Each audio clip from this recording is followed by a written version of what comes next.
El que hombre oyo, ora mua y tonguta. El que hombre ora mue se cate tirpiro. El que hombre oyo, na ulongo vivo nai. No elinde mama we chukere na matumbo baba. Nanta we chuke mama we tin na baba poda poda. Mana ni mana mana.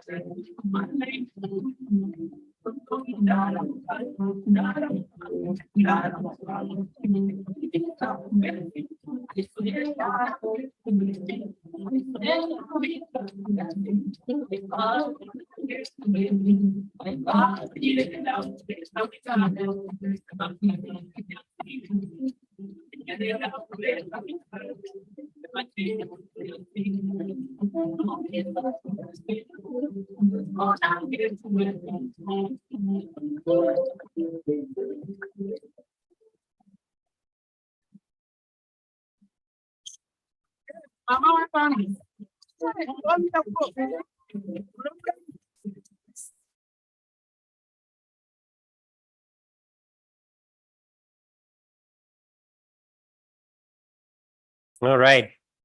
Thank you so much. My name is Alan Van Dynes. I'm with the University of California, Davis, and it is such my honor here to be your host today. And really, we're so excited about this program, about the graduates. And how about the newly named ICRAF Hype Team? They just told me their name, like made it today.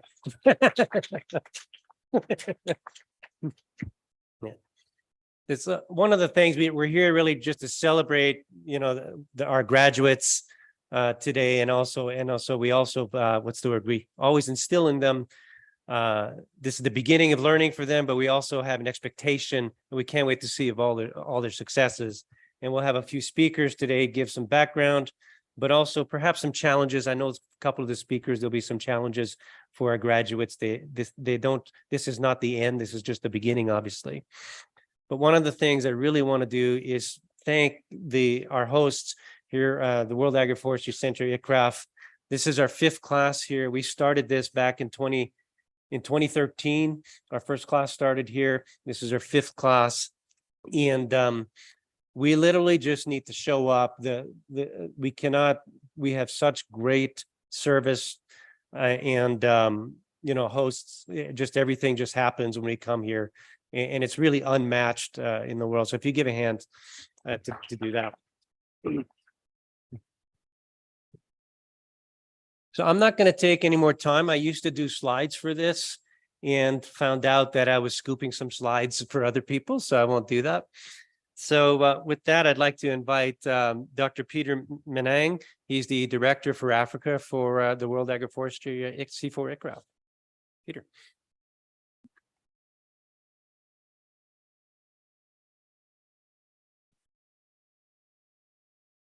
Good morning, everyone. Bonjour. Karibuni, Kenya. Yeah, thank you. So I wish I could, I don't know if there are Portuguese people. My Portuguese is not that bad. Tony's is much better than mine. So I wouldn't dare. But welcome. Thank you very much for this opportunity. On behalf of the entire C4 eCraft family, we welcome you once again to campus. We are very happy to be part of this partnership. This is a really important partnership for the continent. We have been, as eCraft, part of it from the very beginning, thanks to one of the co-founding directors, Dr. Tony Simons, who's our former CEO, being part of this very innovative and important partnership for the continent. UC Davis and all the partners, this has been very useful. We know it. We are already seeing some of the people that participated in the initial cohorts that are doing great work. And we know that the contributions for the continent would be great, especially with the numbers that are coming out today, the graduates from 20 countries. I think in total now 28 countries and almost 151 now. So I think this is really important for the continent. As you would know, Africa really lags behind in terms of researchers globally.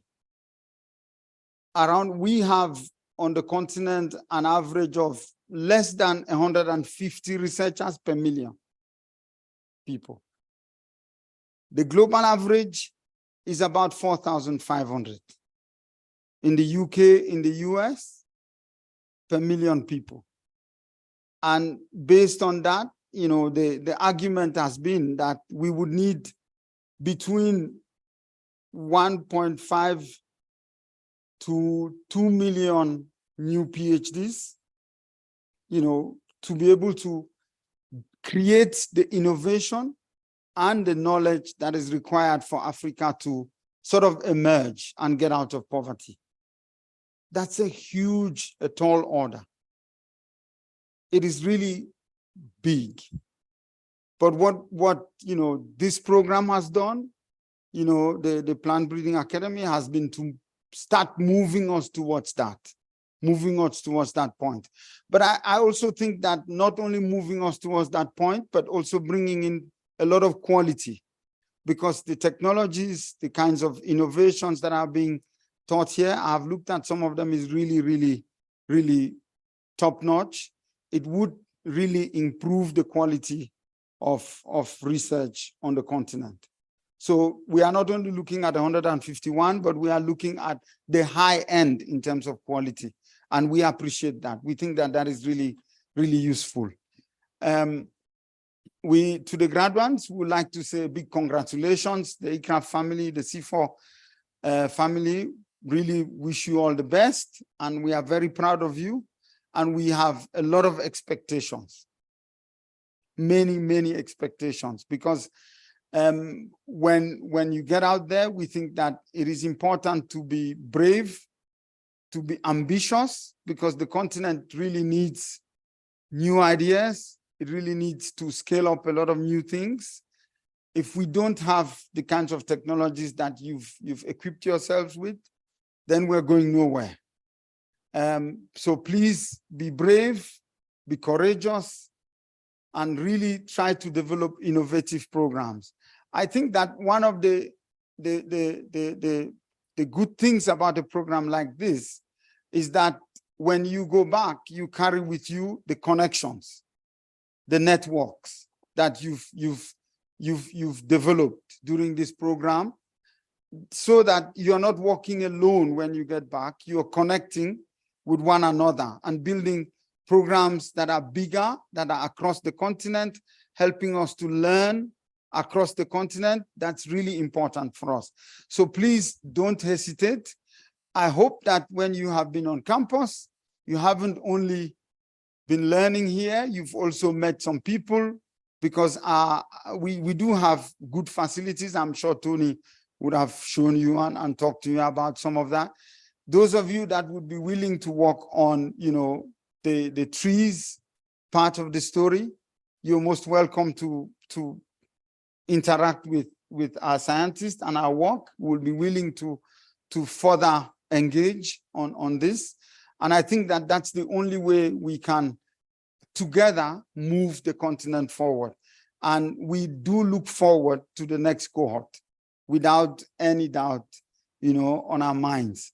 Please, a big thank you to you. I hope that you had a really good time, but most of all, congratulations, and we wish you all the very best, and hopefully we will collaborate. Thank you so very much.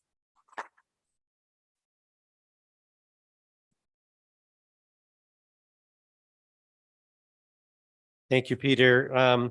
Peter did point out something I did miss. We have 39 graduates here, but we're very lucky that we actually have an additional 3 graduates from past classes over here. If you can stand up. So we have Jane from Kenya, Isaac from Uganda, and Nasser here also from Kenya. So we're very fortunate to have that.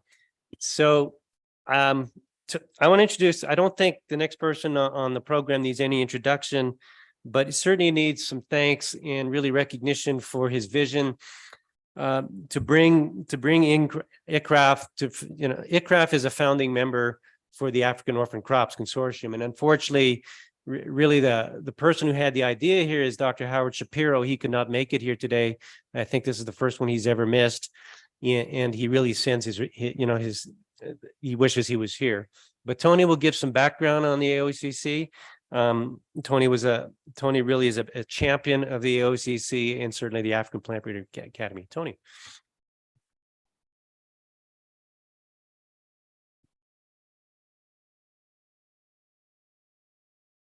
Good morning, everyone, and apologies for my my sinusitis and stuffed nose. It's too much traveling. It's an absolute delight to be here this morning with you as you graduate and start the next phase of your careers and your private lives and your professional lives. And you're now equipped with a whole new knowledge, a whole new network, new opportunities, and new thinking. Have the slides, please.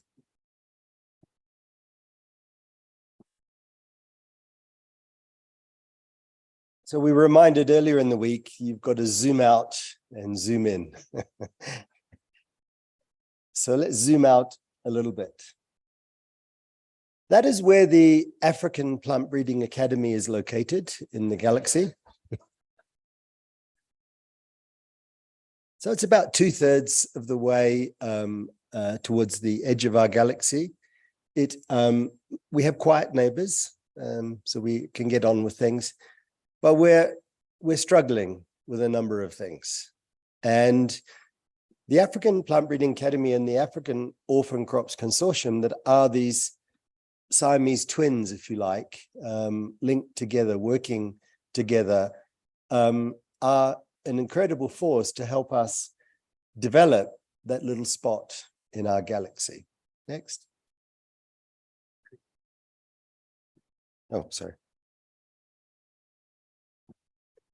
But it doesn't matter really what the African Union or University of California, Davis and University of Illinois and other institutions and C4 and ICRAF think or want.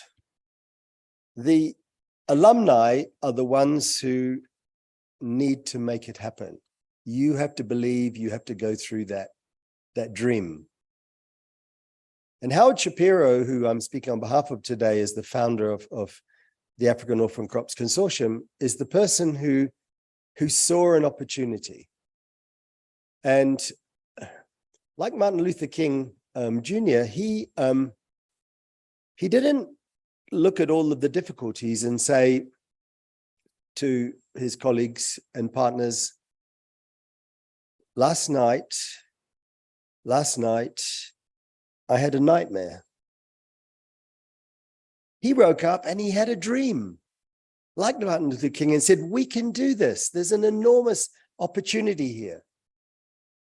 And it is going to take continued effort, a lot of energy. And for those of you who are using new AI tools and others, Unfortunately, ChatGPT is not going to do the job for you. Okay. But it is nice to remind ourselves the moment you realize that actually ChatGPT can do the job for you, your job for you. Exactly the same time you recognize that ChatGPT can do your job. So joking aside, I actually put the query in to ChatGPT. Does Africa need more crop plant breeders? Was the question. So unscripted, it was the first entry. I didn't go to second and third iterations. Yes, yes, Africa would benefit greatly from having more crop plant breeders. That is the top AI in the world at the moment. Isn't it amazing? Here we are 10 years after the start of the African Plant Breeding Academy and the African Orphan Crops Consortium. And then it lists 5 reasons why Africa would benefit.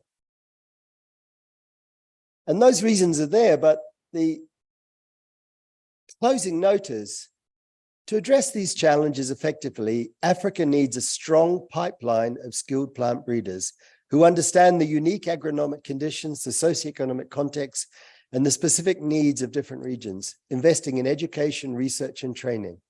For crop plant breeders can help build local capacity, strengthen agricultural innovation, and drive sustainable development in Africa's agricultural sector.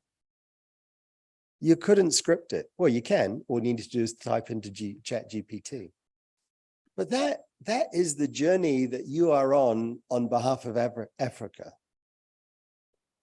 And this slide reinforces Peter Manang's point.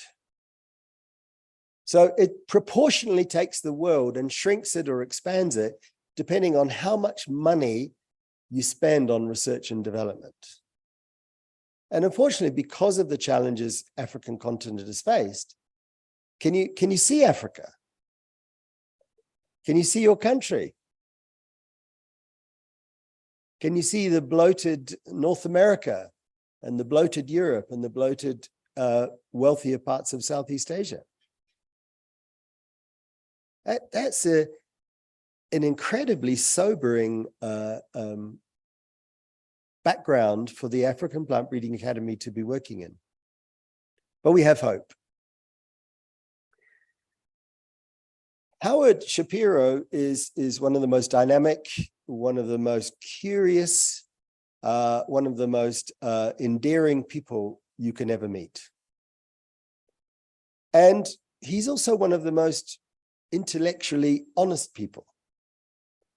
So he went to a lecture, and in that lecture that was about stunting, human stunting, and the role of nutrition in that, and the role of development of neural pathways in the brain. And he was at that stage, maybe in his mid-60s, very distinguished, very accomplished scientist. But he had the intellectual honesty to identify and own up, wow, I visited all of these countries and I didn't know how bad the problem was. And I didn't know the implications of it for Africa as a continent. And most importantly, I personally feel so guilty that I eat 3 times a day. I want to do something about it.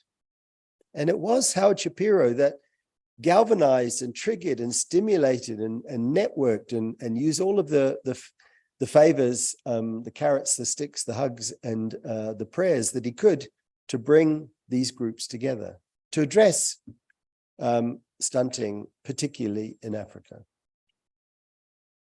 Howard is also a champion of public-private partnerships. He realizes no one institution, one person, one country can do it alone. It's got to be about working together. And he invented this term, uncommon collaborations, of bringing these groups of individuals and institutions and actors and beneficiaries together to be well aligned, to be efficient, to be working for the same direction.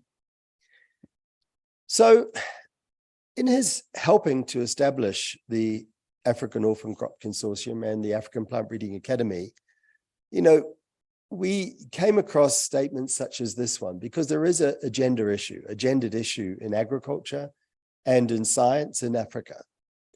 So, and it goes along, well, you can read it for yourselves and read it faster than I can recite it to you. So I'd ask you to put your hand up if you agree with that statement.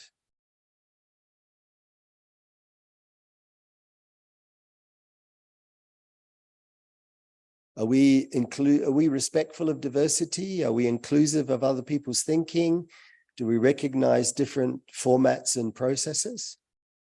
Well, there are a group of Asian and Pacific communities that actually read bottom to top. They don't read from the top down, they read from the bottom to the top. And we know of other societies and languages that read from right to left, not left to right. So when we just look at things in our thinking and our predominant view of the world, we look at something, it's wrong. And Howard Shapiro is that person who can turn it on its side and look at it and read it backwards. So yes, you read that first one top to bottom, try reading it bottom to top. Same language, same words.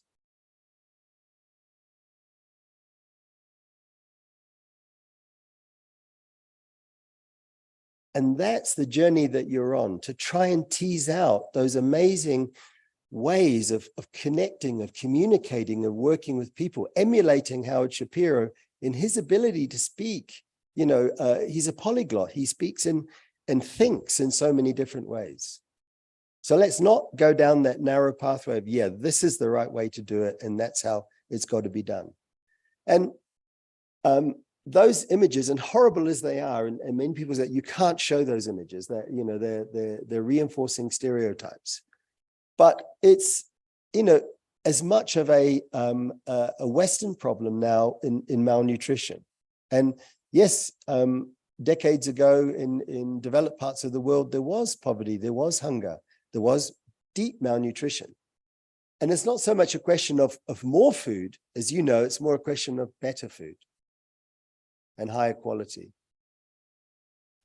And this term of uncommon collaboration, and my apologies, because, you know, every time you produce a slide, another 10 partners join, and then another. So this is, look at the real list. So there's about 10 or so missing here. But Howard was the person that managed to bring all of these people together that previously weren't working together. They were competitors. And he showed them the joys and the merits and the benefits of this pre-competitive collaboration. Yeah, you might compete later on down the line, but can we all get together now? Otherwise, we're not going to make that quantum leap to get things going. And you are an expression, you're class 5 of a 10-year program. What's the number of people who benefited from the teaching? Do you remember numbers? How many is it now with your class? A total of? No, it's not 151, something like 170. Because your teachers have learned more from you, more from the 151 than they've taught you. You have been the teachers. You have been generous in sharing your knowledge, connecting with others, establishing sharing materials, and giving of your ideas. The effort that you put into your presentations, your projects, your other things is incredible. Keep it up.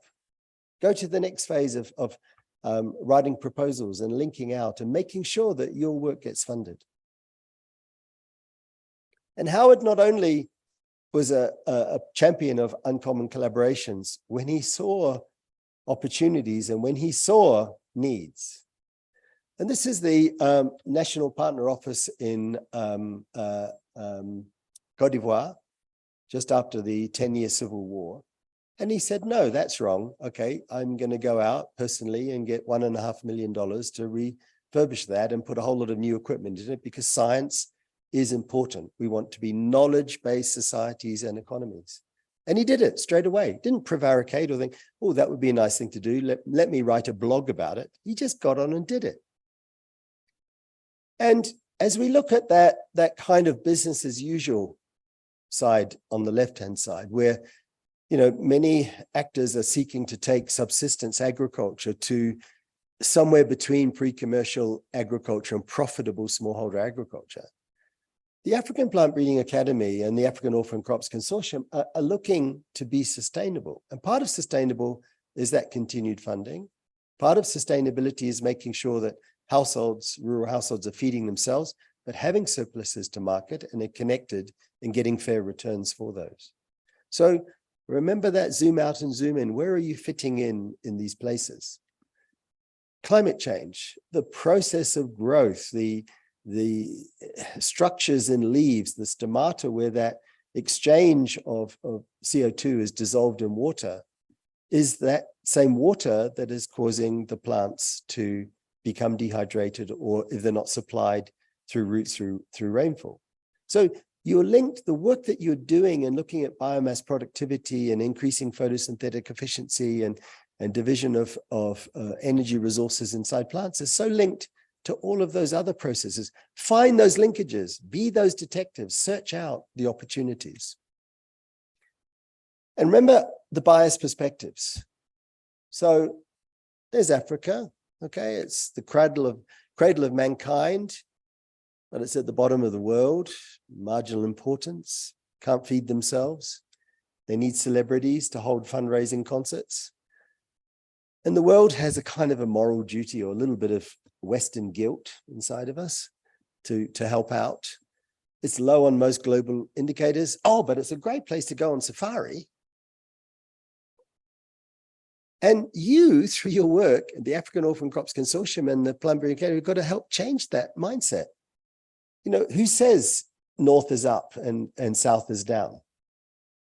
Let's put Africa at the center of the world stage.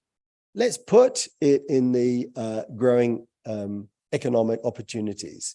Let's look for agricultural growth, new partnerships, the youth, bringing in those things and ensuring that Africa itself is aware and committed. And that's why Howard, when he convinced Ibrahim Miyaki, the former Prime Minister of Niger, to come on board, to give it that level of endorsement, that was another huge push that enabled it to move forward. And it's still a great place for a safari.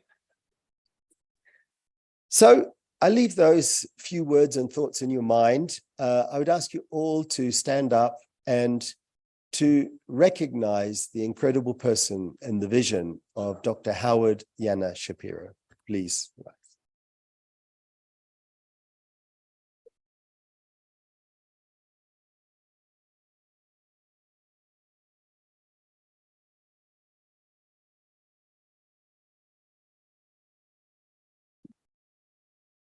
Thank you, Tony. And yeah, we miss you, Howard. It's here.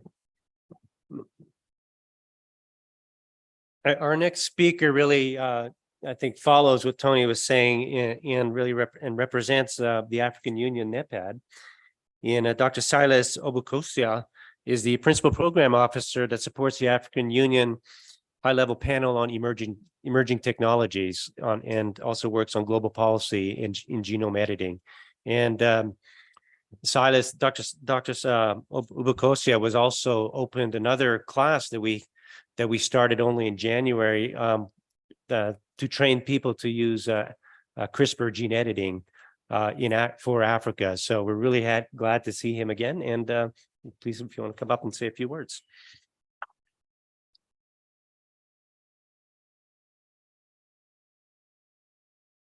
Thank you very much. It's a privilege to stand before you and just address you. I want to appreciate Ellen for the great work you've done. Rita, that's very excellent, yes. And I want to appreciate Peter, the CEO, the director of C4 Ecraft. And of course, the outgoing Tom Simmons, yes. Thanks very much. And the graduates, I hope by the time I finish my 5 minutes talk or 7 minutes talk, you'll know why you are so important to Africa. As you know, in Africa, we focus on the Agenda 2063, which is a strategic framework for the development of Africa. And those who have got about 7 goals, yes. And I mean 7 aspirations and 20 goals here. But one of our main focus is that we should have food and nutritional security for our people. And we should use modern agriculture. But then these days, the world, apart from GPT chat, the world is monitoring things on a yearly basis here. If you look at the publications on food security for 2022 by several groups, WHO, UNICEF, and FAO and the rest, they say that it's very clear we are not on track for SDG 2, to end hunger. We are not on track on SDG 3 for health and well-being. But then when you look at the orphan crops, ladies and gentlemen, that's why I say you are so important. Those crops have got solutions to these things actually. In fact, that report is very clear. There is too much focus on staple crops, but then forgetting nutrition here, as Tom said here. And that's why it talk of stunting, anemia, underweight among our children. And that has been there for a long time. So why is this training so important here? Ladies and gentlemen, I know many of you might not be so much of science background. When you look at conventional breeding, it solves certain problems, but it can't solve others. When you look at GMO, it solves certain problems, but leaves a limit. When you look at emerging technologies, genome editing, CRISPR-Cas9, it adds value on biotechnology. And that's why you are very, very important. We need you to come in and be able to help us use these orphan crops. Change that. You see, orphan crops are adapted to Africa, but they have got limitations here. Sometimes it's shattering, sometimes it's low yield, sometimes it's bitterness. But when you use CRISPR, you find that you can take it and make a specific change which you can't make by GMOs. Ladies and gentlemen, strike has been here for many years in Africa. The only pest that is Africa endemic. You can think it's a very beautiful flower in the field here, but it destroys most graminy. You can't solve that by conventional breeding. You can't solve that by GMO. But ladies and gentlemen, CRISPR can solve it, yes. You may have listened to Dr. Steve Akelsitya from Mason OBS. When you look, for example, just to an example, when you look at, for example, at a maize leaf nucleoside disease running from Ethiopia southwards, yes, that disease is devastating, yes. It's caused by one virus plus one more other virus. You can't solve that using conventional breeding. GMO cannot solve that here, but CRISPR can solve it. In fact, the joy is that at Naivasha, you heard, they have released the first field testing of CRISPR developed crop from that year. And that's why, ladies and gentlemen, you are so important. At Africa Union, some of the problems is policy. And sometimes in GMO, we were taken away while we were sleeping here. We were aligning with Europe and some aligning with the Western world there. But when it comes to genome editing, I can tell you Africa is at par with other questions. We are setting our own goal. We have released a guideline. What is interesting that when you read the guidelines and get some of the best countries that have got the best applications of genome editing, like Argentina, Brazil, America, and Canada, Africa is having a similar guideline. Kenya has published one, Nigeria one, Ethiopia is having one on the pathway, Malawi is having on the pathway. So what I'm saying is that what you have is so precious for Africa that please get out and apply this for Africa. My colleague Olalekan is looking at what Africa capacity is available. Pick up genome editing and use it for Africa. So you'll be so precious. In fact, I'll just take your contacts and link them up here. But our CEO, Dr. McKell, who is a lady on fire, she is trying to transform Africa. Dr. Thomas McKell, and I appreciate her. I'm stepping with her in shoes here. Some of you know Professor Ambali is the head of science, technology, and innovation. In fact, he's the one who was invited, and then he invited, then it was sent to my new boss, World Day, then it came to me. He's looking at how can we use science for Africa. Ladies and gentlemen, there's one secret. These guys from West will not tell you. Unless you use innovation for a country, you can't develop. Unless you use local capacity from a country, you can't import enough people to change your people. We need to have our own people. So the 38 or 39 gentlemen, you are so precious, and may God bless you. Thank you very much for the organization. Thank you.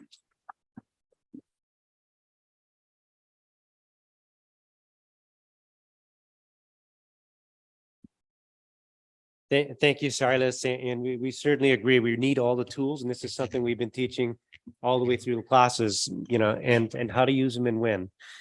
And our next person on the program is Dr. Kelvin Campois. He's a student representative for this class, and I'm inviting him, but I've done this long enough that there's usually something else in the program I don't know about that the students will do. So, Kelvin.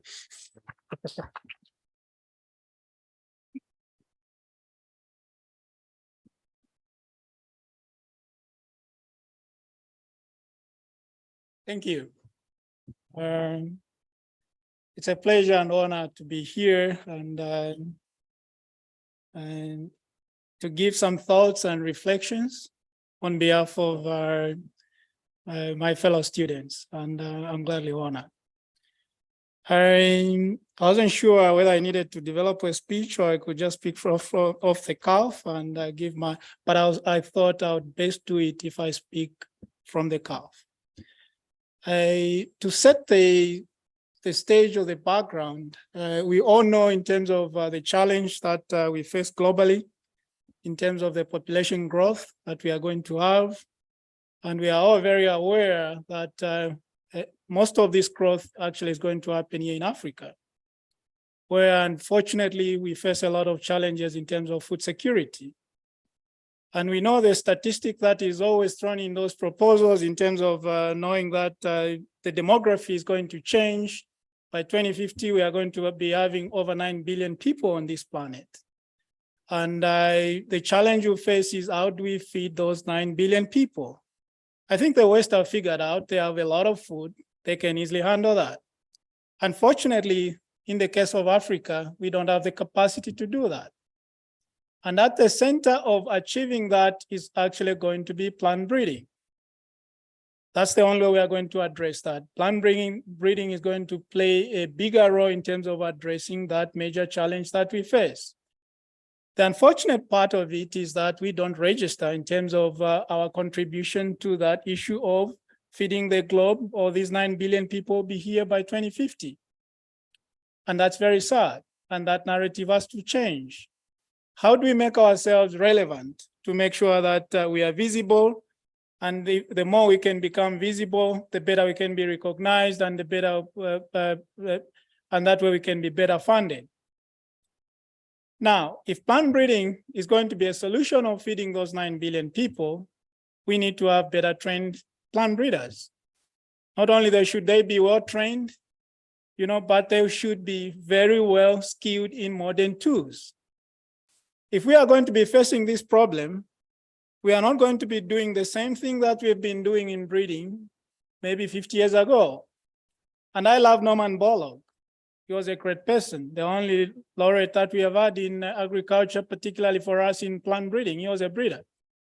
But we have got to be doing something different from what Norman Borlaug could have been doing that many years back. And how can we do that? It's through better training. And this is what the African Plant Breeding Academy exactly does. I think that one of the objectives of the Plant Breeding Academy is to equip the African breeders with technologies, new technologies in plant breeding, new techniques, including genomics, to make sure that we can be better breeders and breed better crops for Africa. Not only those crops that can increase in terms of the quantity for us to solve the malnutrition that we face, but also nutritious crops. And to do that, we definitely have to deploy some of the modern techniques. And the African Plant Breeding Academy does that exactly. This group of class 5 was picked from over 340 applicants. That's a lot. And you should be proud of yourself, ladies and gentlemen. These are some of the best brains that they could get in Africa. We are very well trained. We are all PhDs, as we are always reminded by Rita, our Professor Rita Ma. And we need to be proud of that. From 340, they had to pick about 40 of us. The competition was stiff. And those 40 were some of the best brains that they could get. And I can assure you, I think we haven't let down our instructors and Rita Ma'am in terms of our intellectual ability. And we need to be proud of that and clap for ourselves. When Tony Simons gave in terms of the biased perspective on Africa, I think a lot of us could relate to that. We see all this on news flashes, on our televisions. And I've been caught up in one of that. When I was giving my exit seminar after getting my PhD at Michigan State, and Scott Isaac is here, we were in the same lab at Michigan State, one of the alumni. One of the professors came to me and my colleagues and says, Kelvin, you are so good. So why are you going back to Africa? Didn't you get a position here in the US? I said, well, there are so many people asking for me to be their postdocs in their lab. And there are so many breeding companies that I could easily apply for a job and probably I could be making over $110,000 per year. Then why should I go back to Africa where they are going to be paying me probably less than $25,000 per year? It was a major leap. I had a family there, but I had to make a decision. And I told him to say, I think Africa needs me more than the US needs me. And as I walked out of that room, I'm just trying to relate with what Tony Simons said. I was like, who thought to them that Africa doesn't need the best talent and the best brains? I think that's unfair to the African community. It's unfair to our parents. It's unfair to our population who believe so much in us. They spend money, send us to these good countries to get trained and only to be snatched. But these 40 guys, 41s have made a decision to stay in Africa and to have an impact in Africa. And for them, they deserve a big applause.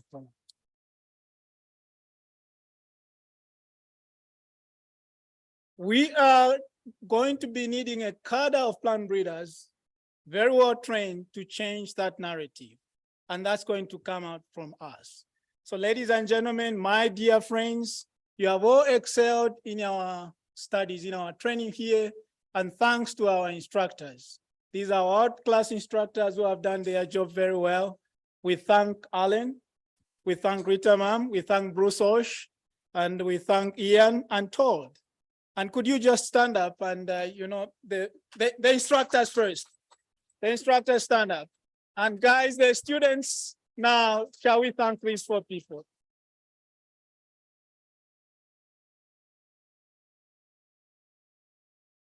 Thank you. These are remarkable people. Not only are they remarkable people, they are very well-trained brains, experts in their own areas, teaching at very renowned universities, and they spend a lot of time coming here to Africa and also putting the content that they have offered to us. And for that, we are very thankful. And they have given us the skills, and they have given us a lot of resources to my fellow graduating students. They've given us the resources. You remember the famous binders that you'll be all moving with on your planes? Yeah, some of you might have your luggage weighing more than you need to go with, but never leave your binder behind because you need it. Not only have they done that, those binders will be very important, not only as our resource for us to be looking to, but also for those who are in academia. Out of these 41 people who are graduating today, 20 of them are coming from academia. They teach at universities. Now, if you think of the exponential impact these guys are going to be having, it's amazing. You've trained 41, but trust me, the exponential impact is going to be in more than thousands. I have more than 20 people who sit in my graduate classes, and that applies to a lot of these people who are coming from academia. So the exponential impact is going to be amazing. And for that, we need to be very thankful. Now, it requires a lot of resources to put this. We are always reminded, for those who didn't know, it costs us $35,000 to be trained here for 6 weeks in Nairobi. That's a lot of money. And it requires a lot of work by so many people and stakeholders to make that happen. And one of the people who are at the center of that is Mars. You know, the people who make your chocolate and whatnot, they are the people who are paying for our seat. This is not a cheap seat. And for that, as graduates, we are very thankful to Mars. And can we give the round of applause to Mars? Mars put in money there, but if you can have money, you can't have a facility where you can do this. That cannot be very helpful. We are hosted here by the C4 and ICRAF at an amazing teaching facility or learning facility here. And for that, we are very thankful to the C4 leadership. When we came here, Tony Simons came and gave a talk, and we really appreciated that. And we are very thankful for his early leadership to make sure that this happened, that we can be hosted here as an African Plant Breeding Academy at this world-class facility. Every time I sat in there and we got photos we've sent back to our countries, people ask, are you in Africa where you are learning this? You said, yes, we are right in Africa and in Nairobi at the ICRAF Center. Why? It happened because of the courtesy and the support of Tony Simons' leadership at that time, but also the C4 leadership, which has even continued after the leadership of Tony Simons. And we're very thankful for the incoming leadership that they have continued to support the training of, or to host the African Plant Breeding Academy. And for that, guys, you need to thank C4.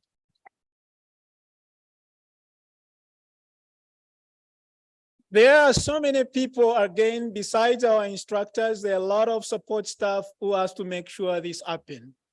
And for that, is one person we have to recognize, and it has to be Imelda. Just stand up, my sister.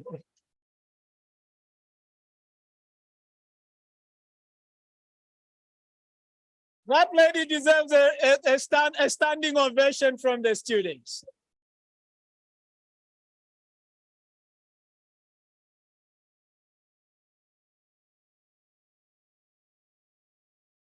Imelda is very special to us, the graduate students. You might not know that for those of you who are in the audience, but this is a lady who makes sure that we are here.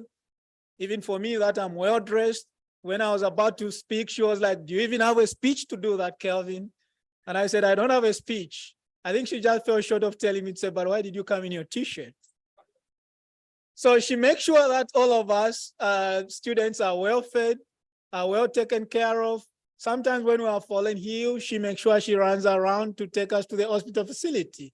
And she makes sure that we fly here, and when we get out of our plane, there's somebody waiting for us, and we are moved in a secure manner from the airport up to our rooms. We find our binders, which always look scary. I said, well, I'm arriving.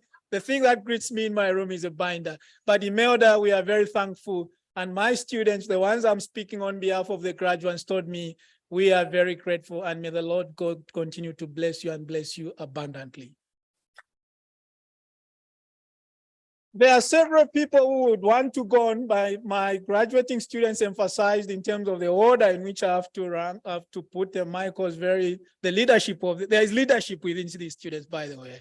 And Michael Adu and Priscilla, and they mentioned, say, you better get your thanking order correct, okay? So the other people we need to thank about that is the security team through our major here. They do a wonderful job. We are able to move in a very secured manner, and is always there to give us tips on how to be safe. And we always have our minders, sorry to call you minders, but it's to make sure that we are safe. We are very thankful. In the last 2 sessions, we had Victoria, I can't remember the name of Kamau, what is his name? Kamau. Those were great guys, and please say thank you to them once you get a chance of meeting with them. And we've had our 2 new officers who have been remarkable in terms of providing security, and we are very thankful for that, what you do. But there are also 2 gentlemen here who serve us in terms of our IT, and I'm sure they are here. These are remarkable gentlemen, and the other one who's sitting up there to make sure, and we are very thankful for providing the conducive atmosphere for us.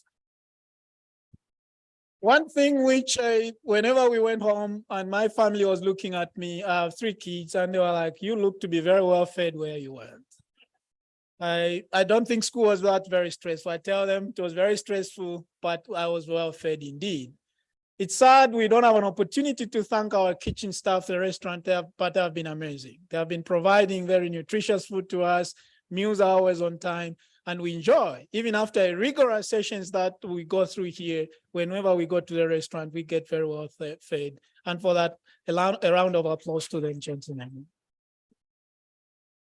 And even the hotel staff where we are, those are people who do a lot of work. And trust me, even to the janitors who clean our facilities to make sure that we enjoy, this world-class facility at C4. And for that, we are very thankful. There are so many people who would want to thank our students. I could have forgotten about some of them, but please, forgive me for that. But overall, what I want to say, we are very thankful. It's a lot of people have to be involved in putting all these things together. And for that, we are very thankful. To you graduating students, I want to challenge you with something. We've been talking about this. We've been trained at a high cost. We are going to go back to our breeding programs or to whatever we do. It would be very sad if we go back and the 2, 3, 4 years, 5 years from now, we haven't done anything differently, after being trained. It will be sad. We've got to have a different paradigm shift here and really to think differently, to say, as we go back, what is it that thing which we can do differently, and really to show an appreciation for our training that has happened here. I can tell you what, this is one of the best trainings I've had after my PhD training. And it's not to minimize other training, but it would be a shame if we go back home, all of us, and do nothing. We gave great proposals here, and we can put those into practice and attract funding. People always complain, where is money, where is funding? I'll tell you what, if you have got good ideas, there's always somebody willing to give you money, trust me. There's always somebody willing, there are always organizations there willing to fund, but they are looking for brilliant ideas. And therefore, you've added training here, you've gotten your skills, you can express yourself very well before those donors and convince them that you need money really to make a difference in your breeding program and in the societies in which you are working. The Plant Breeding Academy has built a community of practitioners. And let's leverage on that. We can make consortiums, we can make collaborations, we can do a whole lot of things together. Because together we can achieve more. Dynamites come in smaller quantities, but when they are put together, they make such a big impact to cause a bomb, which can wipe out a lot of things. This is what this, training has done. It brought us together. It has helped us to build networks, as much as it has given us binders and all that knowledge, but the network is very critical for you. Make use of that network in terms of leveraging funds from these donors and make a difference in your breeding programs. And as we depart from here, just as I conclude, I was warned again. I was told that you need to be on message. And sometimes when you're speaking of this, you are not scripted. You can try to be spanning. Not going to say, okay, I hope I'm not going beyond time, but I'm mindful of that. We just want to be thankful for everything that has happened here. We are all in good health and we have come to this moment. It's our moment. Let's enjoy it, and let's enjoy it big time. We are very thankful, inshallah. And by God's grace, we'll have an opportunity to meet again. But go all well and celebrate this day. Enjoy it. Thank you.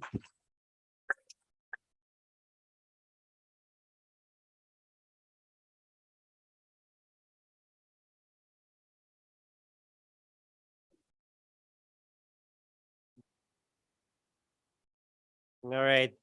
Thank you, Calvin. Well, we have just one more speaker today, and I'm glad I'm not following Kelvin. So Rita's got to do this. So I want to introduce really a longtime friend and colleague, and really one of the smartest people I've ever met. And Rita put this course together. We hired her right away. When Howard came to me, we've been doing the Plant Breeding Academy in the US and in Europe. And really on almost the second day, Howard thought about the AOCC. He walked across the hall and he said, Alan, we need to do training. We need to do an academy. But this is by far the most advanced plant breeding academy that we have. And the first thing I thought about is Dr. Rita Mum. And it was just coincidental that we go to international meetings in San Diego. This was in January 2012, or maybe 13, January 2013. And I'm having breakfast with a colleague, a friend of ours. And he said, "Did you hear Rita is stepping down from the University of Illinois as the main person for their plant breeding center?" And I sent a text to Rita right away. He says, "Let me buy you lunch." And really, this is how it started. We had lunch, and and the rest is history. And Rita, the time that Rita puts into this, and this course is not a course that you can take. This is three. It's really 6 weeks. You can't take week 1, skip week 2, go to week 4 or 5. This is a very integrated course that it's industry driven, it's product driven. It's not about publications. It's about training students, but it's really about getting products out there. And there's no one better in the world than Rita, really to put this together. So with that, Rita, give a shot and try to beat what Kelvin did.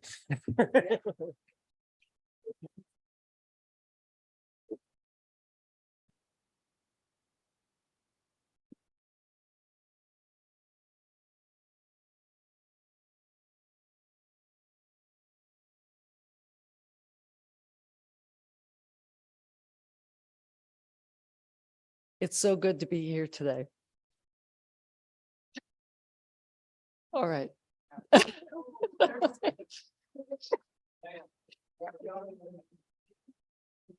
This is a very happy day. Distinguished representatives of the African Orphans Crops Consortium, honored guest, wondrous students, treasured friends, ladies and gentlemen all. It's my great privilege to speak on this very important day of the graduating ceremony of Class 5 of the African Plant Breeding Academy. It's quite an honor. I woke up this morning with a very big, huge smile on my face. This is a very happy day. I address my comments to the Class 5 graduates today. The 39 scientists from 20 countries who have successfully completed a very intensive 6-week professional development course. Success. It is sweet. We like the sound of it. According to the Webster Dictionary, success is defined as the accomplishment of an aim or purpose. Success starts with a dream. You came to the African Plant Breeding Academy because you have a dream of plentiful, nutritious food for each man, woman, and child. A vision of a world without hunger, without deaths due to starvation, without effects of malnutrition to oppress and diminish human potential. You dream of a future of food security for your country. This dream is shaped by an aim, a purpose in you. You became a plant breeder to create crop varieties to provide the nourishment needed for the people of your country for health and prosperity. And you strive to be the very best plant breeder you can be. Success requires opportunity. And the UC Davis African Plant Breeding Academy has been a tremendous opportunity, I believe. The African Plant Breeding Academy is unique in its purpose and design.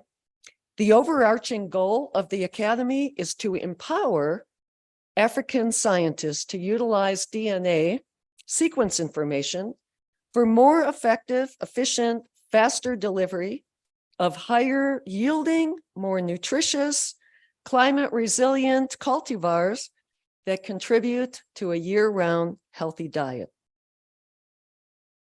You recognized and acted on this opportunity. Accomplishment, it demands hard work, time, personal investment. Even within the plant breeding profession, You guys are the movers and shakers. Those who work with savvy and diligence to achieve the dream. Here with the African Plant Breeding Academy, you've expanded your knowledge base, sharpened your skills. You've learned new ways to exploit proven genomic technologies to enhance and accelerate gains from selection in your breeding program. In addition to personal investment, accomplishment requires input from others. In the African Plant Breeding Academy, input came from instructors. Professor Bruce Walsh revealed the secrets of matrix algebra to estimate and predict performance. Professor Iago Hale showed the power of experimental design and statistical analysis and shared our programming code for precision and accuracy in selection. Professor Todd Weiner taught you how to compare the efficiency of breeding methods to direct your program strategies. And Dr. Alan Van Dynes shared ways and tools for using molecular markers to enhance gains toward breeding objectives. Which molecular markers? It depends. And I had the privilege of stressing the importance of product targets and showed some hopefully innovative approaches to integrate technologies and tools to improve the efficiency of your breeding program. Input came from guest speakers who showed examples of the concepts that we discussed in class and how they were put into action. So think about the experts that shared inputs with you. Dr. Robert Mwanga, 2016 World Food Prize laureate. Dr. Chris Jones, curator of the Forage Gene Bank at ILRI. Dr. Prasad Henry, curator of the Germplasm Bank at ICRAF. Professor Jill Ferrant at the University of Cape Town, and Dr. Hank Hilhorst at Wageningen University. Mariana Rocco of Bayer, who talked about the industry perspective for trade integration. Dr. Manasara Zaman Allah and Dr. Jill Carnes of CIMMYT. The CIMMYT maize lethal necrosis team and their facility at Navasha. Dusty Veas from LGC. Dr. Christine Diepenbrock on breeding for nutritional quality. Professor Alex Lipka from the University of Illinois, who walked us through GWAS and genomic selection. Dr. Kendra Armstrong, Dr. Stefan McMullen, Alice Karanja, Roland Kint, and Ian Dawson showed us information about dietary nutritional gaps to help direct our work in cultivar improvement. Dr. Lena Tripathi on gene editing and her success with banana and cassava.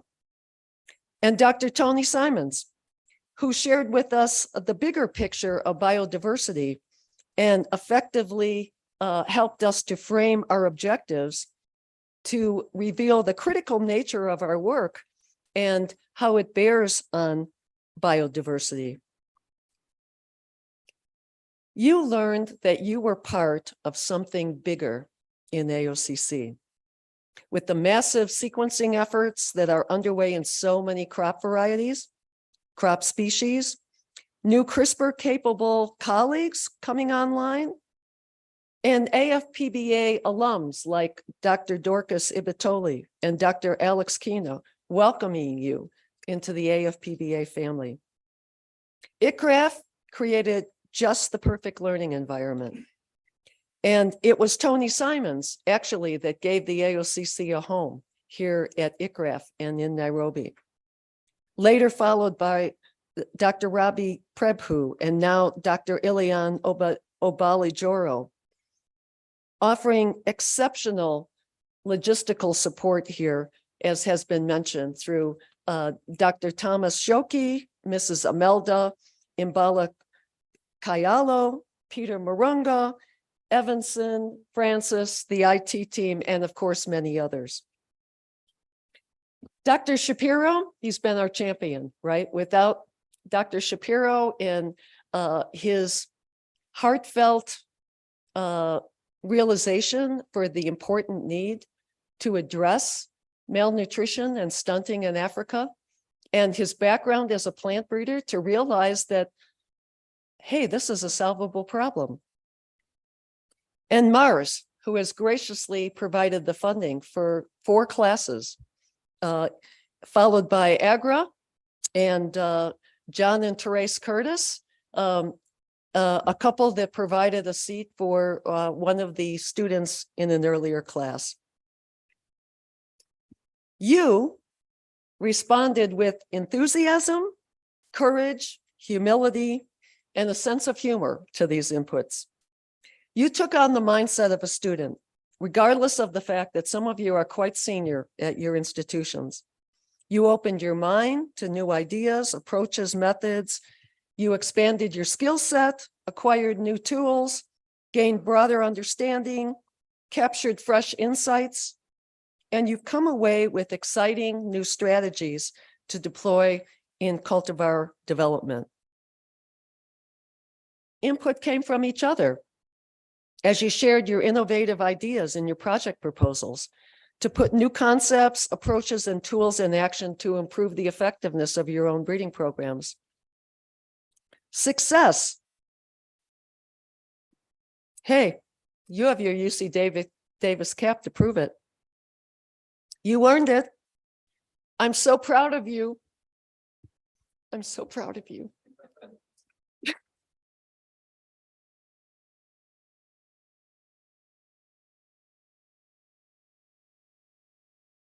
You're even more ready to face the challenges ahead, to raise genetic potential, to fight the forces that rob yield, disease, insects, weeds, climate stress. You're even more prepared to fortify the nutritional value of your crop. And the thing about success, it breeds further success. It's much easier to go from mountaintop to mountaintop than to rise up from failure. Today's success will lead to many more successes for you, contributing to overall high achievement for all of you. Through the AfPBA, your command of useful technologies and techniques has grown. And you know what? So has your confidence. You are the force that converts knowledge into wisdom through application. How will you use the opportunity afforded you to participate in the African Plant Breeding Academy to advance your goals and achieve your dreams? You are amazing individuals. Collectively, you are 39 scientists from 20 countries: Benin, Cote d'Ivoire, Egypt, Ethiopia, Ghana, Kenya, Malawi, Mali, Mozambique, Niger, Nigeria, Rwanda, Sao Tome and Principe, Senegal, South Africa, Tanzania, Tunisia, Uganda, Zambia, Zimbabwe. You will go on to dream new dreams of a glorious future of nutritious, bountiful food for all. You will seek new opportunities to achieve success and accomplish your aims and bring your dreams to reality. And now, with your graduation today, Class 5 joins Class 1, 2, 3, 4. You are counted among 151 scientists working in 28 countries across the African continent. Collectively, you work to improve over 125 different crops, including 60 African orphan crops. Collectively, because most of you run more than one breeding program, collectively, 151 scientists are managing 520 plus breeding programs across the continent. Together, you are an army 151 strong.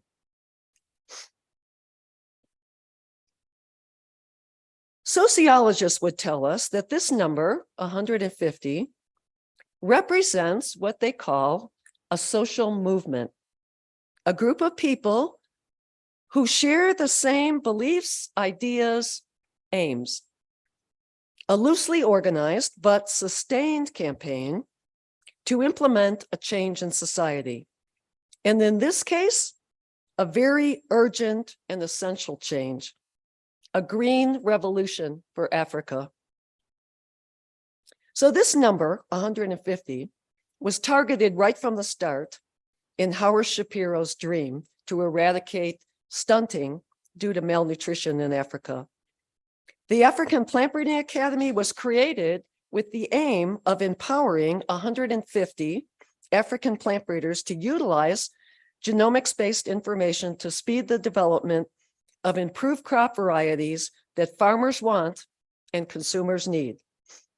From the very beginning of the AfPBA, with our very first cohort that started in December 2013, this aim has been brought to fruition through the completion of the course with you, Class 5 of the African Plant Breeding Academy.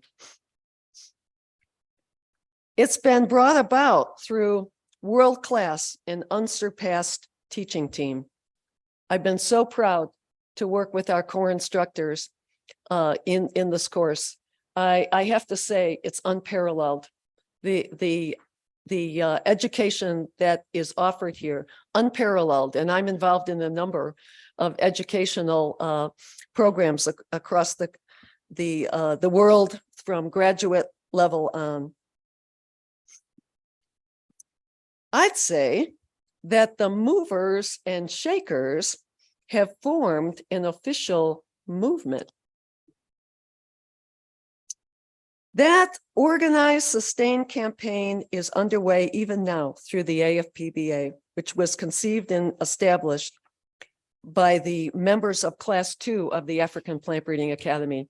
That is the African Plant Breeders Association. Join their fold.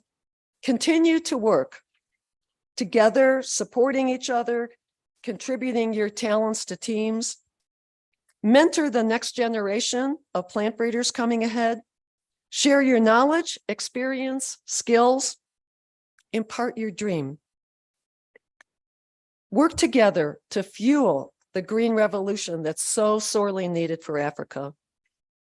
We firmly believe that the change that's so badly needed from Africa must come, will come from within Africa. Success will not only be sweet, it will be nutritious.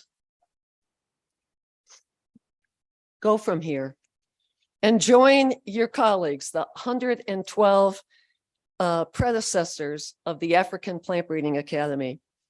Go and change your world. You can eliminate hunger and malnutrition in your lifetime. You. May God give you all success in your work for mankind. You're awesome.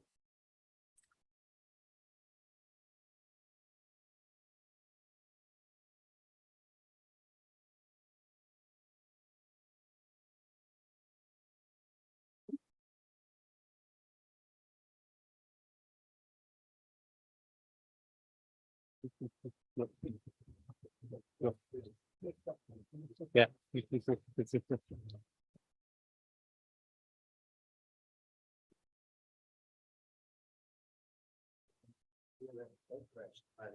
We count on it now, Tony. Sorry for gate crashing. The words, the beautiful words from Rita. Cast your mind back to September 2013. Go back in time. There was a really, really sad attack on the Westgate Mall here in Nairobi. 71 people were killed, 200 seriously injured. The reaction of the world was to isolate Kenya and to isolate Africa. Flights were cancelled, hotels were empty, meetings were abandoned, many international organizations walked away. These individuals, 2 months later, said, no, this is for Africa. We've got to be with Africa. We appreciate there are some risks, but with good advice and oversight, we're going to come and walk the walk and talk the talk. They did not abandon Africa at Africa's time of need. They did not sway with the largely Western view of it's an unsafe place. All of these people, Rita particularly, but all of them are incredibly, incredibly remarkable. Thank you.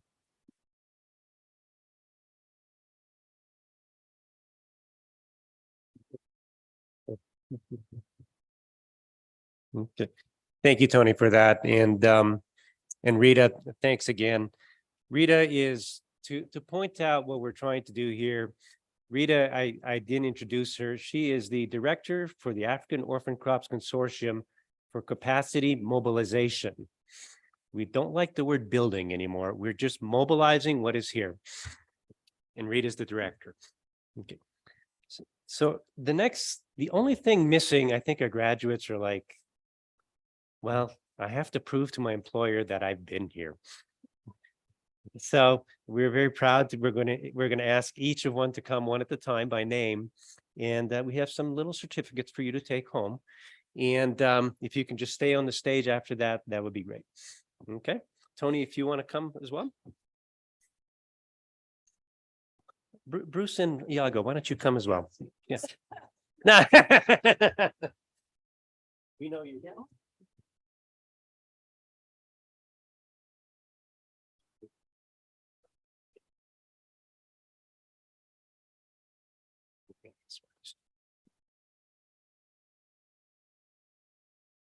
Peter. Yes. The big stage. My African phonetics and names I think are getting a little better, but I do practice. I ask questions. Okay. So our first graduate is Adel Kader Sole. Adel Kader, if you want to come up. Yeah.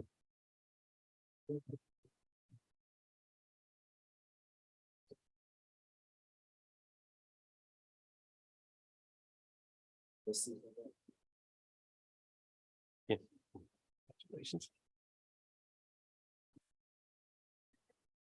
Our second graduate is Adeseki Kolowo.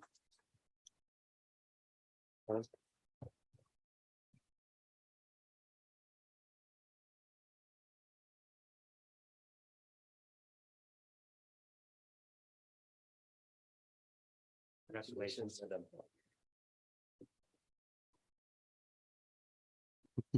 All right. No, stay on stage. Thank you. Admire Shona Wako.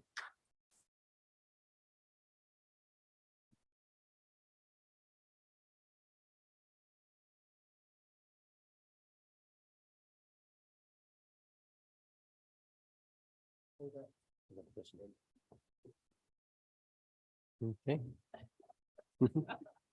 Alphonsine Mukamura.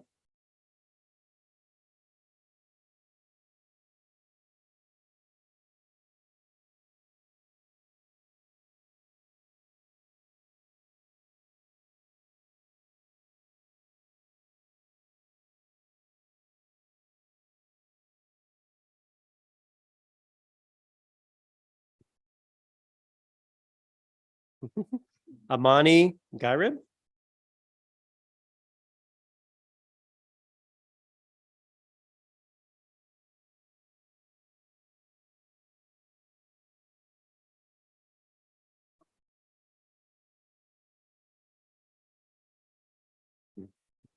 Antoine Misahun.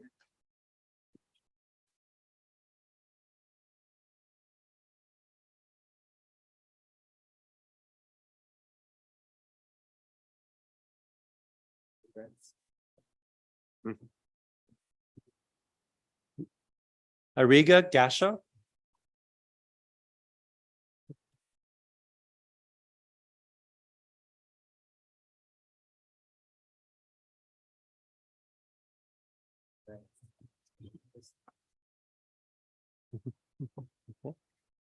Atsede Solomon.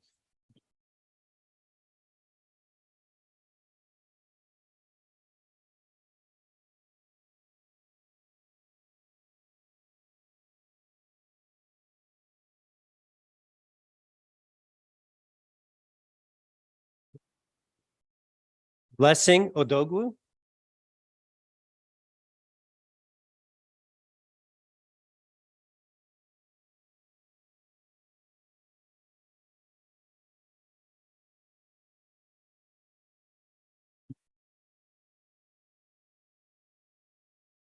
Bridget Giraud.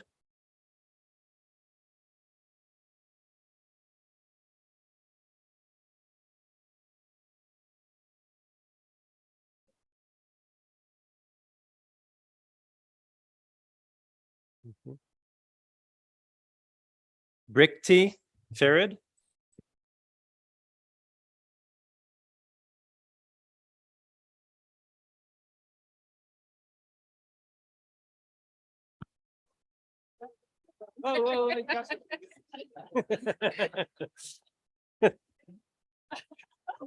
Okay. Okay. Christian Anyaha.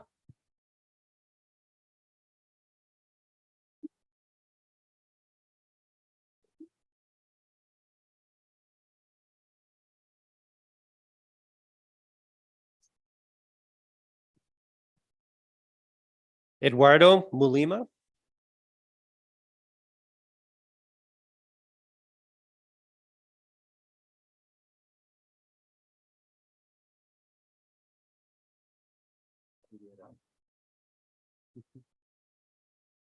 Okay. Didi Sogbahusu.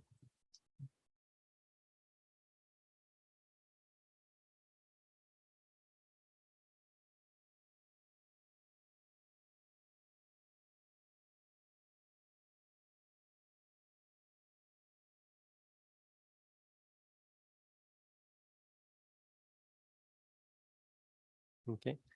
Frank Kagoda. Sorry, Frank Kagoda. Sorry, Frank. You have anything else?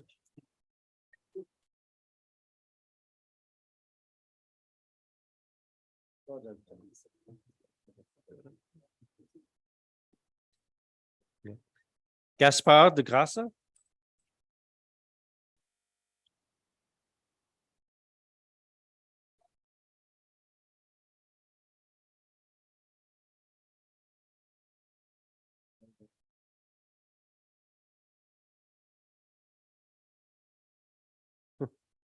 George Trifon.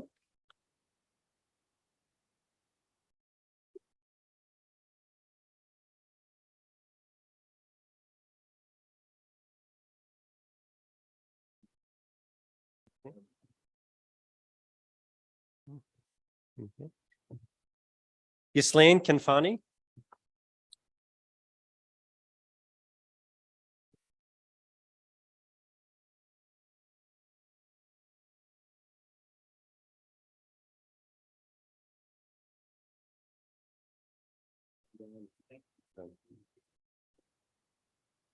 Yeah. Yeah. Yeah. Yeah. Gloria Afalayan.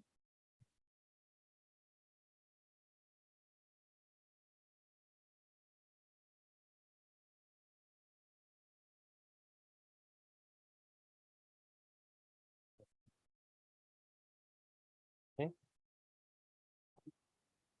Okay. Godwin Macheria.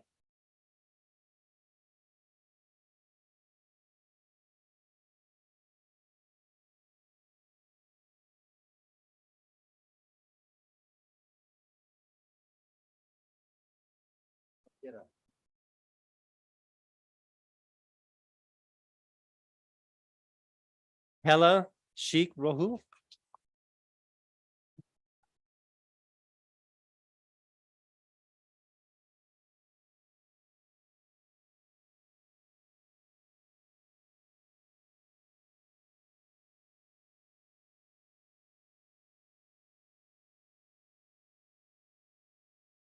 Okay. Ibrahima Dumbia?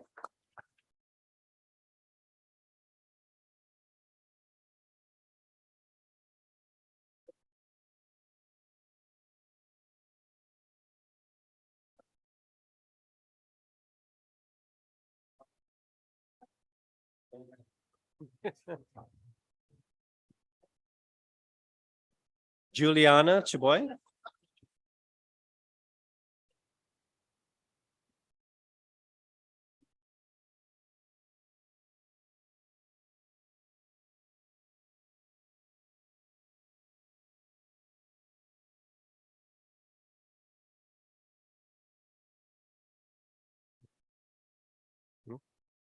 Kasahun Bante?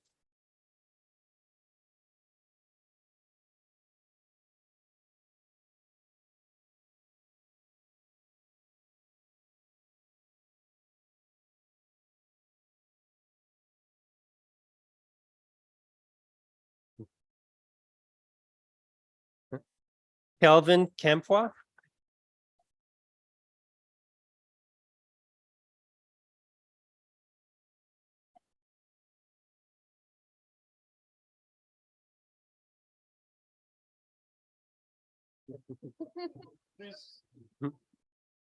Madame Niang?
Okay. Tigers Shafura.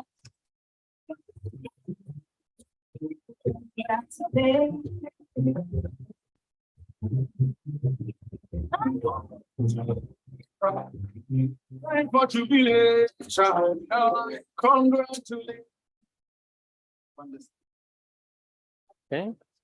And Williams Isuma. One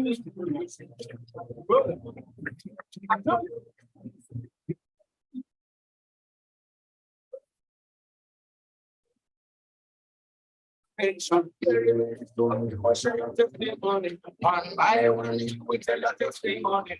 Got that money, we say we got that money.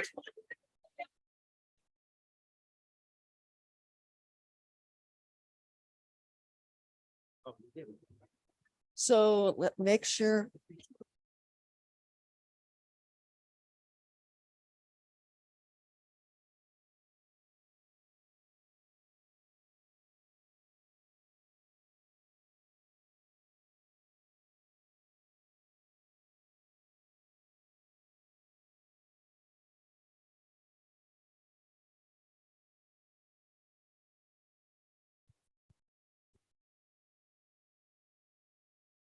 I very proudly present the graduating class 5 of the African Plant Breeding Academy.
You song to sing, God is good. Yes, you can return your song of praise. God is good. Oh, congratulations. Congratulations. Congratulations. It's done for you. Congratulations.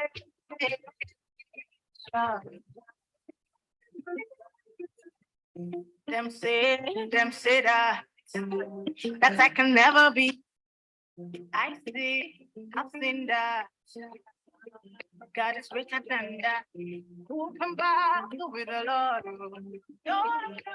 Nobody.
Tell you say you can never be the one.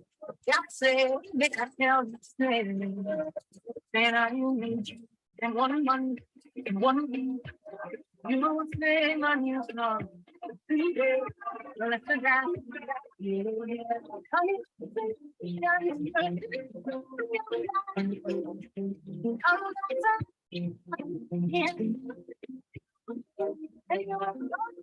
return you start to think God is good.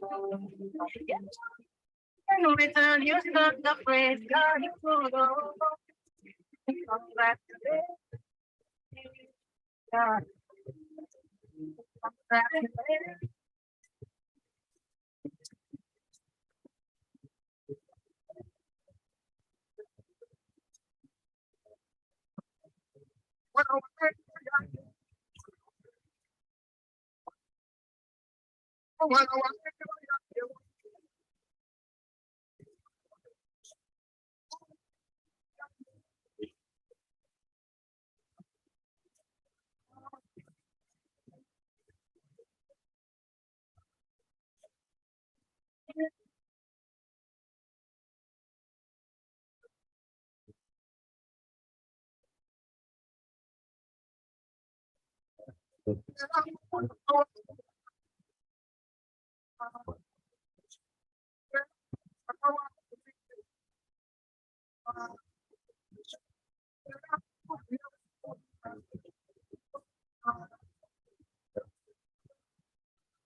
Superior, in the sky.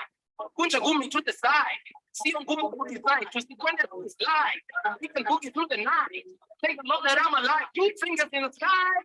Put the boogie to the side. See on Google design, choose the one that is live. We can boogie through the night. Take a look that I'm alive. Follow if you want girls. Nobody can stop girls. Follow if you want girls. Nobody can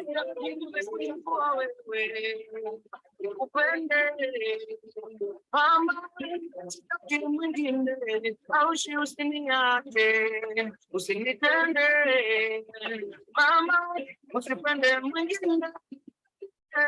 Moyo wangu ni mwepesi, umenikata chapati, nafanya vituko kama tizi, kukupenda sitatizi. Moyo wangu ni mwepesi, umenikata chapati, nafanya vituko kama tizi, kukupenda sitatizi. Sura yako mzuri mama.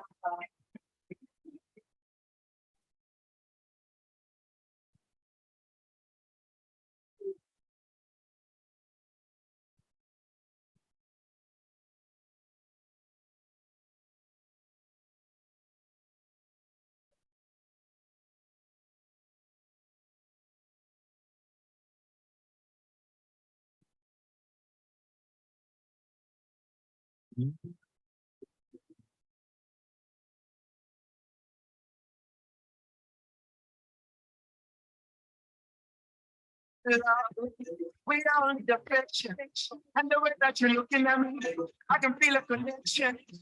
Unanibamba baby, kono napochekecha kinywaji kwa mkono na kibeti kwa bega, usikweze mademo napenda roho na machagizi yetu nasotama ya dunia ni mengi sana, dogo miti mama, so nipe nafasi nikupe mapenzi tangu ya kinga.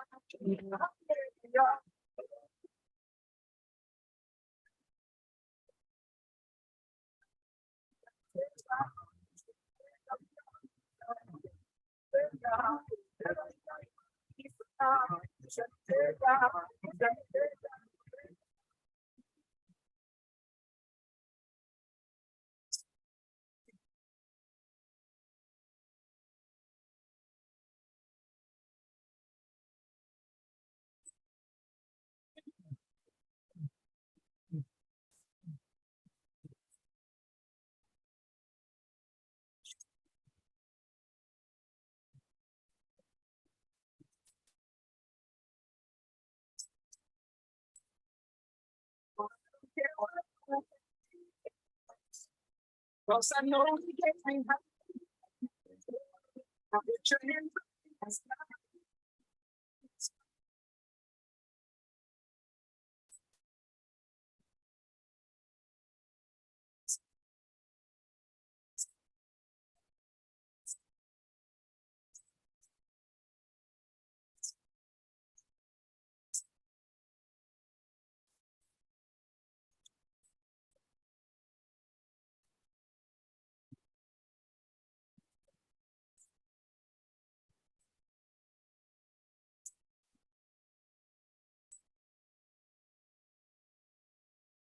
Aguri aya moi guadacia kumamwa ayo moide oide kumamwa guadacia o osha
Oi, due amore, kumana rogoro, amore na moena. Oi, chete mokikyo, wakayaba, tudite makine, oi due, eko oi. Aya, onka, emoyo, Jesu, emoyo.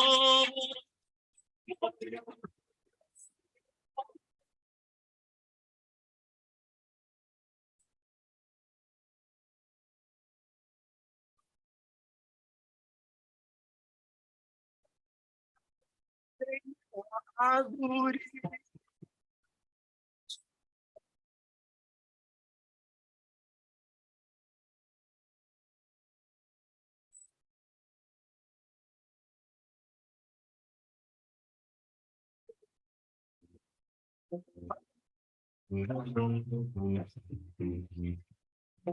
Pura. Como de no nene.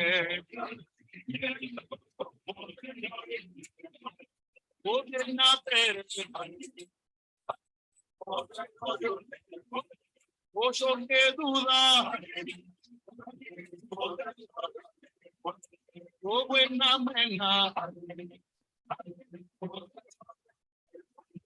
Buena mena.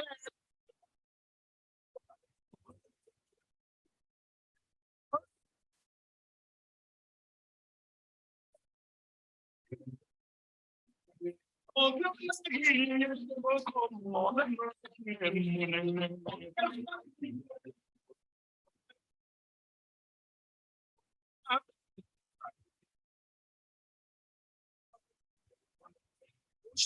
duda.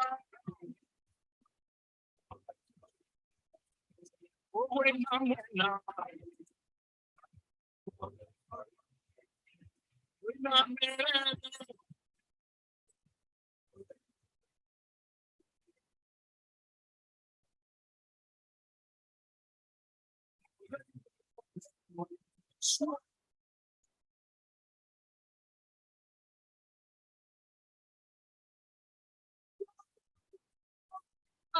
Why you coming here?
Oh my God, they got cake. I don't know. We have never had cake before. Whoa. This is the last class. Oh, really? Wow. So the word's out.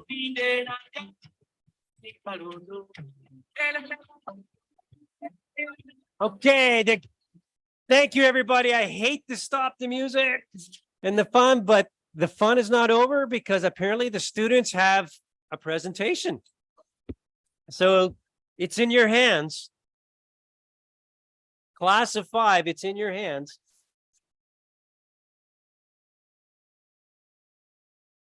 Hello, good afternoon. Hello. Now I am the boss, please. So please and I am a teacher, so I have some strict. So could you, well, I guess we're going to have a lot of time afterwards to dance and to network. So we have some 10 minutes to do a presentation. So this class, there's been a number of things that has happened in the last 6 weeks, but there's one phrase that has become synonymous with us. So I have some of my colleagues here. They have a poem to recite. So may I call my colleagues to come to the front and give us a short poem, after which we would have a presentation before we go to the cake. So my men.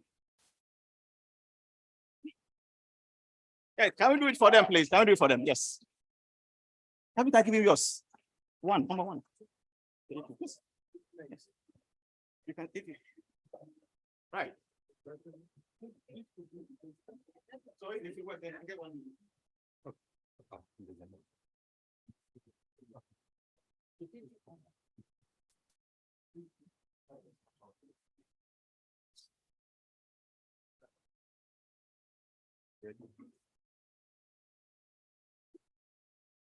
It depends. Meet class 5 of the African Plant Breeding Academy. They are a mosaic of characters of varied hues and shades. In their corridors and inns, you will find a phrase that transcends the epoch of time. A phrase that echoes through the lens of plant breeders from antiquity into the future. A phrase that exemplifies the diversity of correct answers to a lone question. A phrase that whispers gently, yet loudly. It depends.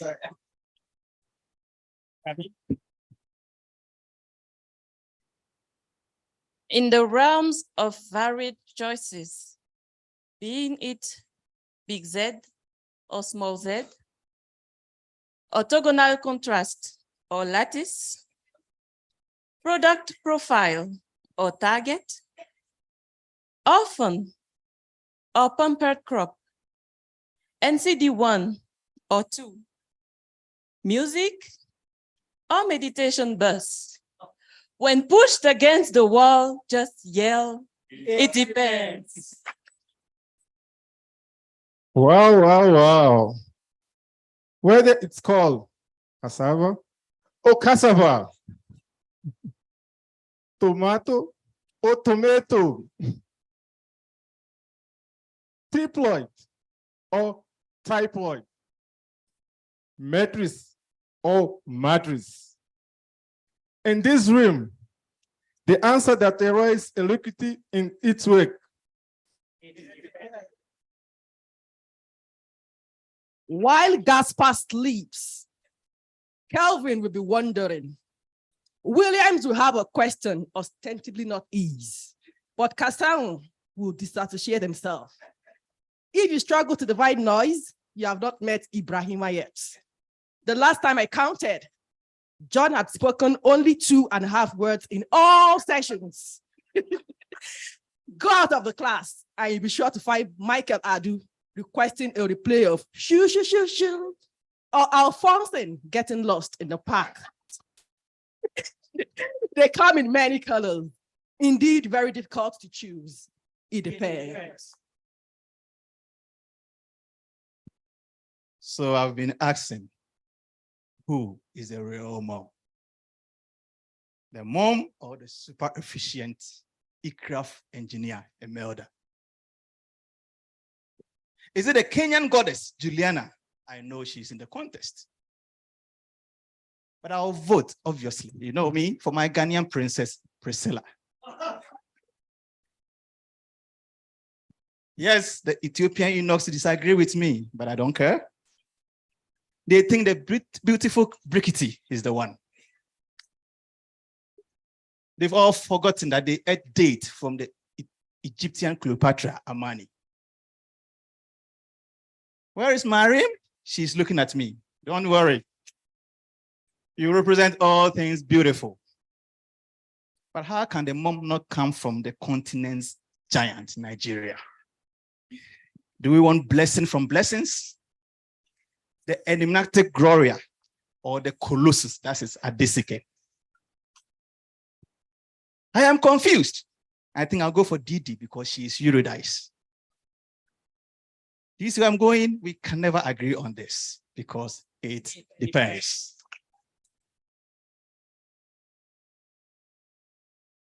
And there are the mentors. One will be sure to precede her lecture with a beautiful, fantastic song. When you begin to dance, oops, she throws in a slide with a cultivar development cycle. Then you know who is the mom. We are still struggling with what marula fruits have to do with randomization and normality. Only Harley knows. To him, experimental design is just common sense. He is so concerned about crops without parents, but you wonder if peppers are also orphans. Let Alan tell us. He wears many hats, but he will never take the seed of an African crop any day. He is the field marshal, the Bruce Almighty, and yet he cannot choose between a big A and a small a. This is an identity problem, even for the godfather of quantitative genetics. Ask him about his preference, North Carolina 1 or 2, and see him go for third one, although his germplasm could have been allowed. The question, though, is who is your favorite? It depends. It depends. And yes, indeed, read of their academic and leadership exploits, and you can only imagine with drone giants. But meet their persons and be awed by their enormous friendliness, simplicity, humanity, and authenticity. Amazingly, they effortlessly exemplify the fairy tale academic leaders who are diligent intellectuals, who are eager and credible people, empower others, build relationships, and are indeed action-oriented. Undoubtedly, they have impacted our paths to success as students. The endeavors we try, and indeed our destiny to fortunes in variety release. Indeed, they have displayed many skills. And which one will you choose? It depends. Thank you very much. So it depends was written on at the back of a tissue when we're having dinner one of the nights. So I hope you loved it. Thank you very much. Right. So we would reserve the cake cutting to the last. So at this time, we'll have some present for our instructors who have been so impactful on our lives. So I'll call a few of my colleagues to come forward and help me do the presentation. We have a class president. I'm just the overseer behind the scenes. So I'll call the class president, President Admire. Is he here? The beast.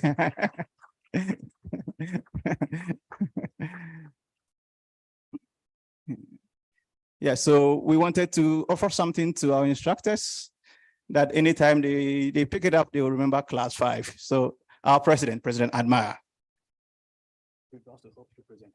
Thank you guys for a wonderful poem. On behalf of my colleagues in the AfPBA Class 5, please, it is an honor to present you this small token of appreciation for how you've touched our lives in a special way. So please, I'm gonna call. Yep.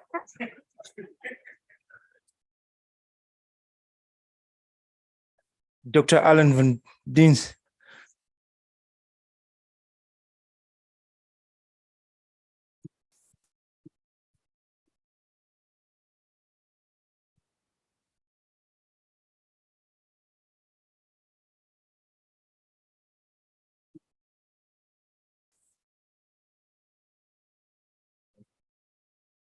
Let Rita, let Rita receive on his behalf. Let Rita receive this on his behalf. If I propose somebody to present it, if I propose somebody, one of us to present it. So, For anybody. Gordon.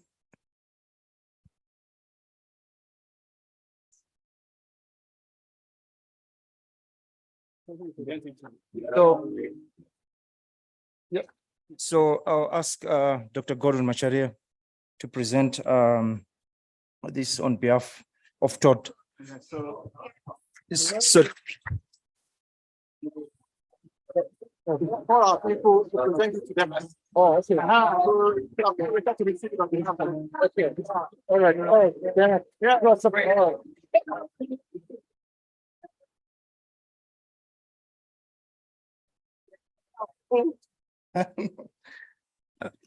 Iago.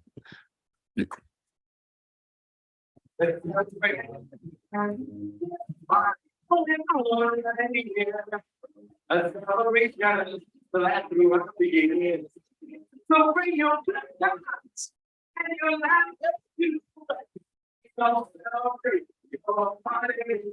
come now.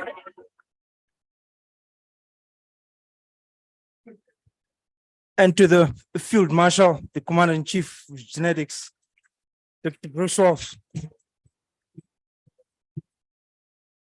Let's all celebrate and have a good time. Keep on celebrating and have a good time. It's time to come together.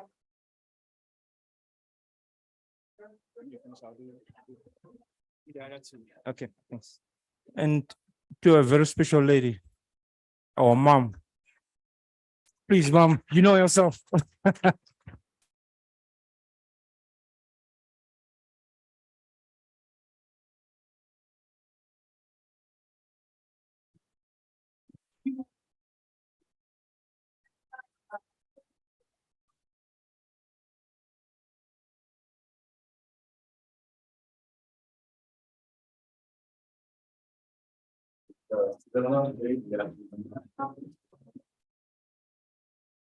All right, thank you very much. Thank you very much. And all these are pencil arts, which was drawn by somebody special.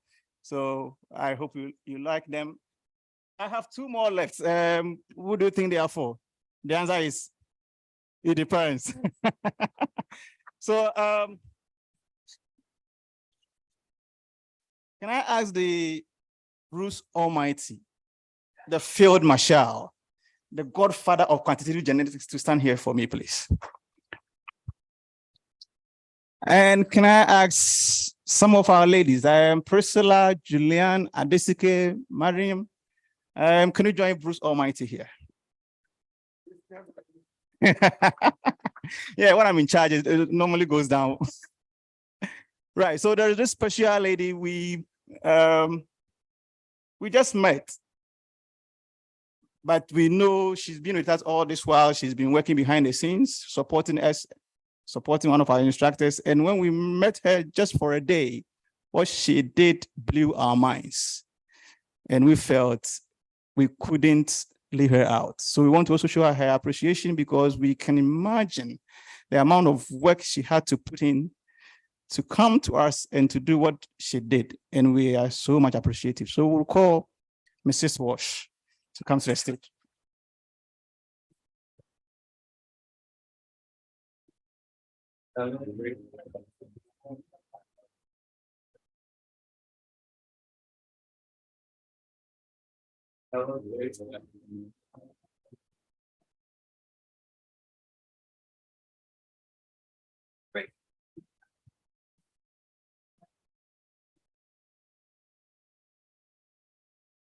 Thank you.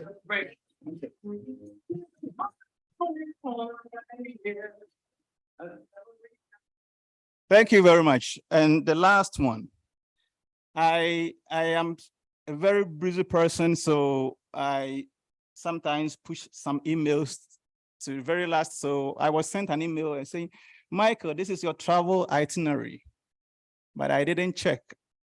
A night before I would travel to this place for session 3, I opened that email And I check, and it is Michael Chipati, Madam Michael Edu. And that flight is not moving from Ghana, it is moving from somewhere else.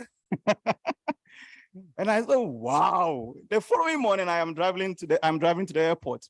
But it was around 11 p.m. I picked my email, my computer, and sent an email and said, Melda, you sent me a wrong travel itinerary. And before I would move the following day, I have the correct one. This is the super efficient aircraft engineer. Melda, could you come to the stage for us, please?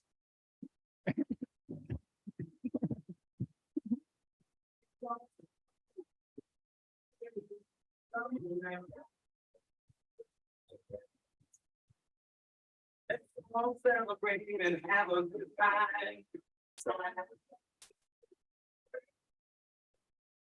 We all celebrate and have a good time. It's time we come together, except for you. Thank you.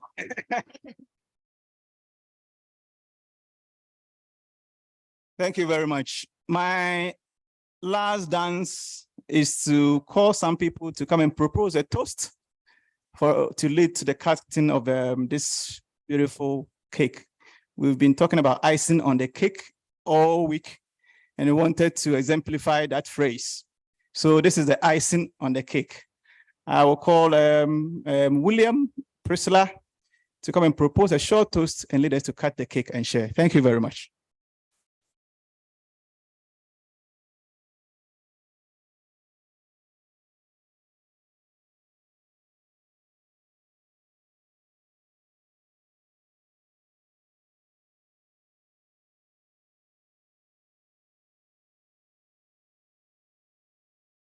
Ladies and gentlemen, our beloved instructors and everyone in here, in African tradition, food is a moment of joy.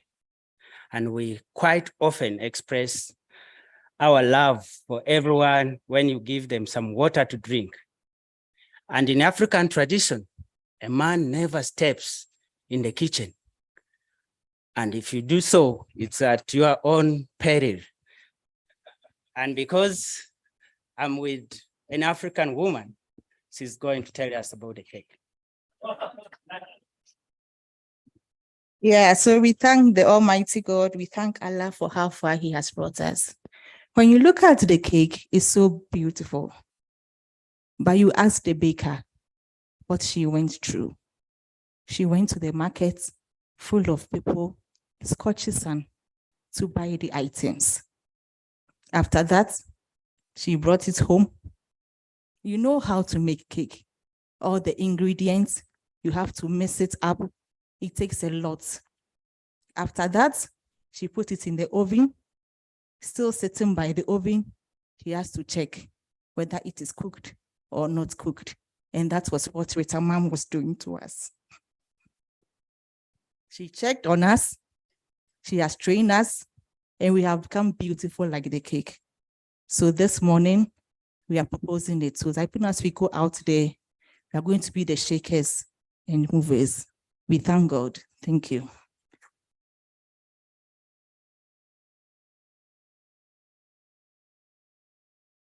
So on this note, we want to invite Professor Tamam and all the lecturers, and I think Prof. Todd, and the ICRAF, I think all the ICRAF team, please do come, forward. And Kelvin, yeah, even as we cut the cake. And please, Yao and Catherine, join the group. You are our alumni. And Miss Bruce.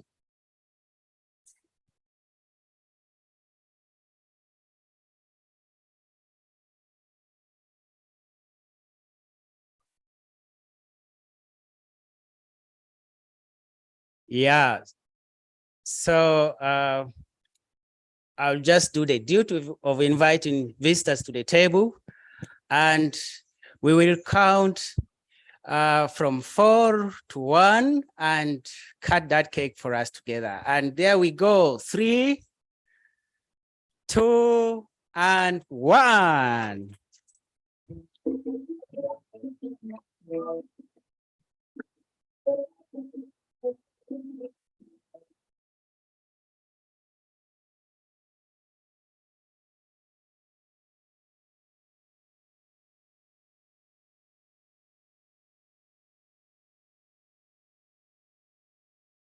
Thank you very much. As our guests sit down, all the African breeding ladies come and serve these beautiful visitors and everyone. Thank you. And please, Imelda will be the first one to serve. Thank you.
That's it. That big blue one. That's Mama, Mama, Mama.